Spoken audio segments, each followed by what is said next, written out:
civilization, African empire, the Europeans try to claim as their own. Well, we also have Carthage, okay? Carthage in North Africa, in the area that today is where Tunisia is. All right. Now, Carthage existed from 813 BCE, before the Common Era, to 146 BCE, and we've heard about the Punic Wars between Rome and Carthage, and Carthage is going to be destroyed in 146 BCE by Rome. Okay. And we read about Hannibal Barca fighting against Rome and the Punic Wars, and Hannibal crossing the Alps with the elephants. And we read about the Battle of Cannae, 216 BC, all of that. Okay. And we go through and talk about that in the 12-week online course that I teach as well. Okay. So there was back in 2016, there was a series on the History Channel called Barbarians Rising. And Barbarians Rising dealt with a 700-year history of invasions in the Roman Empire. Okay, 700-year history of invasions in the Roman Empire. And it dealt with the first episode was about Hannibal Barca fighting against the Romans. Okay.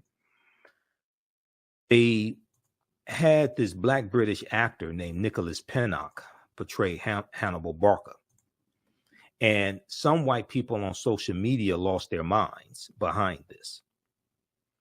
There was an article from AtlantaBlackStar.com that talked about this. They said History Channel's newest documentary series, Barbarians Rising,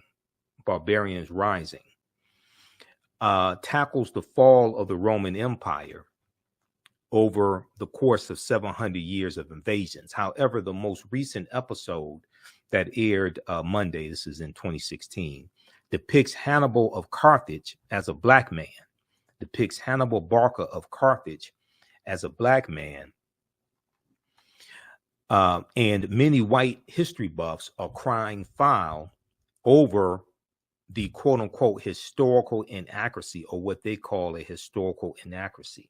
In the series, Hannibal Barca is portrayed by Black British actor Nicholas Pinnock, who there's no question that he's of African descent. Okay. He's not. You don't have to look at him for 5 minutes and try to listen to the tonality of his voice to determine if he is of African ancestry. Now, the famous Carthaginian general Hannibal Barca was a thorn in the Roman Empire side. He became a general at the age of 26 and managed to unite barbarian tribes to stop Rome's imperial rise. The military genius was famous for climbing the Alps with war elephants whose sole purpose was to stomp the Roman Empire, to stomp, S-T-O-M-P, to stomp the Roman Empire. Hannibal ultimately wanted to invade Rome, but he failed to do so. Okay, now there have been debates over the race of Hannibal. This debate still continues to this day for some people. There really is no debate if you understand history. Read the article from AtlantaBlackStar.com from June 7th, 2016 called History Channel Portrays Hannibal as Black. White people cry foul over historical revisionism. All right. Now, when we look at Carthage was founded in the 9th century BCE, before the Common Era, on the Gulf of Tunis. From the 6th century before the Common Era, onwards, it developed into a great trading empire covering much of the Mediterranean and was home to a brilliant civilization. In the course of the long Punic Wars from 264 BCE to 146 BCE, Carthage occupied some of Rome's territories before finally being destroyed by its rival Rome in 146 before the Common Era. In his book, World's Great Men of Color, Volume 1, history scholar J.A. Rogers asserts, quote, The Carthaginians were descendants of the Phoenicians, a Negroid people. The Carthaginians were descendants of the Phoenicians, a Negroid people, and that, in fact, until the rise of the doctrine of white superiority, Hannibal Barca was traditionally known as a black man, end quote. So what we're going to see as you have a rise in European powers, and Europeans are coming out of the Dark Ages as they come out of the 1200s, going to the 1300s, which is the beginning of the Renaissance period. As they come out of that time and going to the 1400s and 1500s, we're going to see them conquering people's lands, especially in the 1400s. We're going to see them conquering people's lands, like with Christopher Columbus, and then we look at the Juan Ponce de Leon in the 1500s. In 1513, he comes into Florida and conquers Florida on behalf of Spain. And Europeans start to enslave people, not just African people, but also Indians, Native Americans. They start to enslave them, extract mineral wealth out of those respective nations, and they start to rebuild Europe. As you have a rise in the dominance of European powers, you also have a rise in the dominance of the European phenotype. And a lot of mythological characters get reinterpreted as European that were originally African, and some historical characters, some historical personalities also get reinterpreted, and some historical people, groups of people, get reinterpreted as European that were historically African. And we're going to see this depicted in paintings. We know that Europeans were worshiping the Black Madonna and Child for hundreds of years all throughout Europe, okay? And that comes from the worship of Asar, Aset, and Heru, who the Greeks called Osiris, Isis, and Horus, okay, known as the First Holy Trinity. And we're going to see that Michelangelo painting the Sistine Chapel, he depicts Adam and Eve as being European. He depicts God as being European. And we're going to see, there were hundreds of images and statues of the Black Madonna and Child all throughout Europe. France probably had the most, with somewhere around 300. And we're going to see the colonization or decolorization of these African images to European as well. And there's going to be these European images that these Europeans take into foreign lands when they conquer people and force these images and force Christianity, especially white Christianity, force these upon other groups of people, especially African people. Okay, let's continue. Give us a thumbs up, give us a heart, give us a like on this broadcast. How you all like this type of information? So today, many encyclopedias classify the Carthaginians, who are descendants of the Phoenicians, and the Phoenicians were African people as well. Today, many encyclopedias classify the Carthaginians as whites or Semites, but ancient Greek and Roman eyewitness accounts paint a different picture. The indigenous peoples of Carthage were called the Afirs, A-F-E-R-S. Ancient Roman poet Virgil, in his poem Mortem, M-O-R-T-U-M, speaks of a woman from the Afir, Afar, or Afro region, okay, the Afro region. He says of her, quote, "And all her figure proves her native land. Her hair was curly, thick her lips, and dark her color," end quote.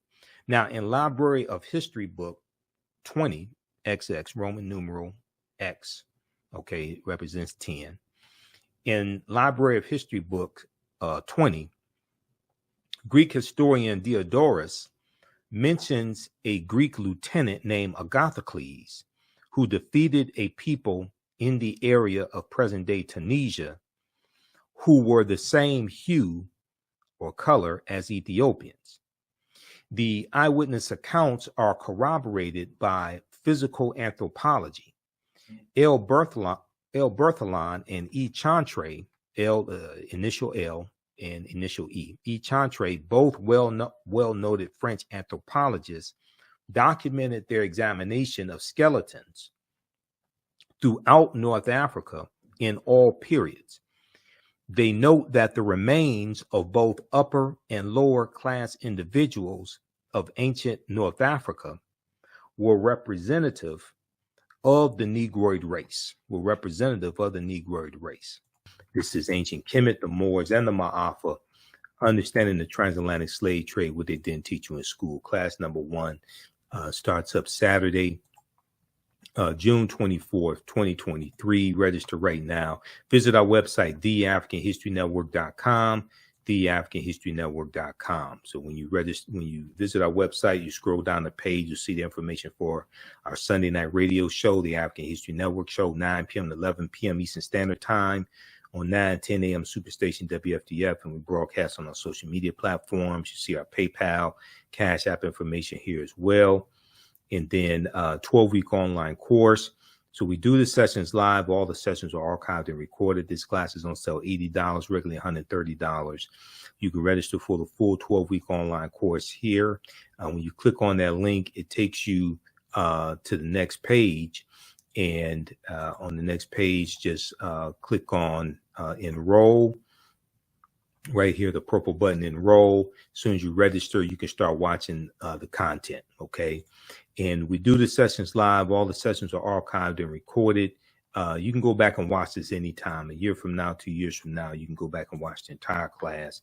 You don't have to be in class live or don't take attendance, anything like that. We have a live text chat also. In class, you can see me, I can't see you. We have a live text chat, so you can ask questions in class as well, okay? And we have a bundle pack where you get this class and the second class that I teach, Black resistance movements from the Haitian Revolution, U.S. Civil War, Civil Rights Movement, and Black Power Movement, 1800 to 1968. I teach that class on Sundays, 2 p.m. to 4 p.m. Eastern Standard Time. And that class, we deal with so much history. We deal with that crucial period of time leading up to the Civil War, and after slavery ends, in the Reconstruction era, Jim Crow era, Great Migration, World War I, World War II, Civil Rights Movement, Black Power Movement, to understand what happened to us after slavery ended, what were the laws and policies put in place to put us where we are, to bring us to where we are today, to understand where we need to go from here. So your understanding of politics, and politics is the legal distribution of scarce wealth, power, and resources, and the writing of laws, statutes, ordinances, amendments, and treaties, their adoption, interpretation, and enforcement. Your understanding of politics is directly related to your understanding of history. So the more you understand history, the better you understand politics, the better we understand how all these policies impact us and how to engage in politics.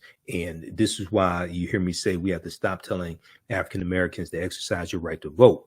You don't vote for exercise. If you want to exercise, you go to the gym and work out. You vote for power. Politics is the legal distribution of scarce wealth, power, and resources, and the writing of laws, statutes, ordinances, amendments, and treaties, their adoption, interpretation, and enforcement. So we have to understand history, economics, law, and politics to be able to put together agendas, to be able to organize and force our agenda and get policies put in place that are beneficial to African Americans, and what's good for African Americans are good for America in general. All right, so visit our website, theafricanhistorynetwork.com. You can register for this class. Class number 1 is Saturday, June 24th. Class number 2 is Saturday, July 1st. Class number 3 is Saturday, July 8th. And this is 2 p.m. to 4 p.m. Eastern Standard Time. We have the link for the class in the thread of the broadcast. You can register right now. We have bonus content already uploaded that you can start watching, and you'll also get 5 of my lectures free included with the registration of this course. They will be in the video library, so you can stream 5 of my lectures also. If you want to support the African History Network, and if you also if you want to pay through Cash App, you can do so right through our website. right on the homepage of our website. Our Cash App information is there. $ the AHN show through Cash App or through PayPal, paypal.me/the AHN show. And this is our Cash App account. And we have the link on the homepage of our website because there's some fake African History Network Cash App accounts out there. And I'm still trying to get them shut down. So when you scroll down our website, we have our Cash App information. Click right here and it takes you to our Cash App link. It's $ the AHN show, SHOW. And when you go to it, it will say Michael also. So we have that there, and our PayPal information is here as well. PayPal.me/the AHN show. All right. So we'll hope to see you in class this Saturday. Remember, right knowledge corrects wrong behavior. It's not over till we win. Wakanda forever. And we'll talk to you next time. Peace.